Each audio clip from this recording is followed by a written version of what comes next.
American Airlines has agreed to pay $45 million to settle an antitrust case that accused them of working with other airlines to drive up prices for consumers.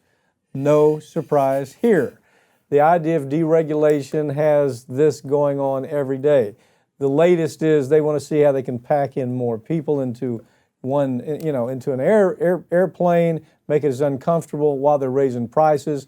The other thing you see is that when you're on the phone with them and you're saying, or you're on the line, and you're saying, I want to buy a ticket from here to San Francisco, and if you wait 5 minutes, that goes up $200. What they're doing is they're seeing that you're online wanting to buy that ticket. You understand what I'm saying? Yeah.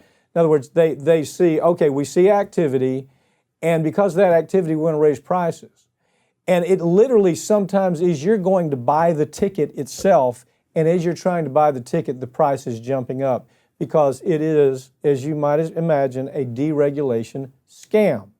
So now they're caught, but there's nothing going to change that. They're making more money than they've ever made in this business because of deregulation. That means deregulation in America is do whatever you want to consumers because they can't sue you because of arbitration. You'd have to go one at a time. I want my $200 back. I want my $300 back.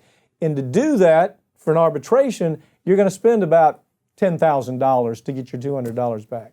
So isn't that where we are right now with the airline deregulation? It really is. And when you look at this suit, because it's both an antitrust and a kind of collusion to raise the prices, it's because there are so few airlines left in this country that once they get together and start saying, okay, we're going to eliminate this flight, which is kind of what this lawsuit says. We're going to eliminate this flight from, Houston to Phoenix. Not going to have that. Right. So that's going to be an exclusive Delta thing. Delta can then jack up the prices on that, and that Delta in exchange would Trades give up. Off another say we're not going to do this one. So there's so few that it became one airline, basically, is what this lawsuit alleges. And now American Airlines says they're cooperating with the investigators, and they're going to start turning over the dirt on what Delta and United did as well. And Southwest Airlines had already settled their part of this because they were involved too. I think they were $28 million. And then American is 45. It's pennies. Right. It's pennies compared to what they pull in. The $28 million and $45 million is the cost of doing business. Okay, that's no hit to them at all. But what's important about these lawsuits is once discovery takes place, once you get into the files, once you have, especially private lawyers. I mean, if you're counting on the government lawyers to solve this problem, forget it. Yeah. If you're counting on the Department of Justice to go in there and solve it, it'll never happen. But once you have private industry getting involved, private lawyers saying, this is pretty good class action, I think we can do something with this. Once you get there, that's when you start seeing all of the dirty laundry coming out. They start taking depositions, and then they find out about this scam, and then that scam, and then the next scam.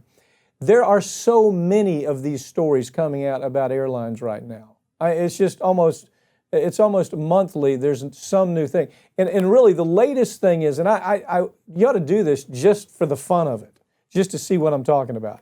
Go online and say, I want to buy a ticket between Florida and San Francisco, okay? And once that activity, once they get it's coming from your computer. Yeah, the IP. The IP, once they know that IP, you're going to start seeing the price go up immediately. And their explanation is nonsense. I mean, the explanation is, well, we had to consolidate flights, we changed this route. When you really start pinning them down, it's not. How about this scam with the frequent flyer miles? Have you been following this? Okay, you got 100,000 frequent flyer miles. You want to give 1,000, 2,000 to somebody else. I think it's for every 10,000 that you send over to somebody, it costs you like, I think it's somewhere like $100, $200. In other words, you can't even take your miles and give them to somebody, Delta. I can't even give them to you because they want to make some kind of money on the back end. They're making so much money now. They're breaking so many rules. Their equipment for most of these airlines is completely outdated. Right. They don't want to reinvest all this money that they're making because they're saying, well, it's cyclical. We're going to have a downturn. We have to save our money for the downturn. Well, look at what the CEOs are being paid right now. They're not saving money at all. They're going ahead and spreading it out.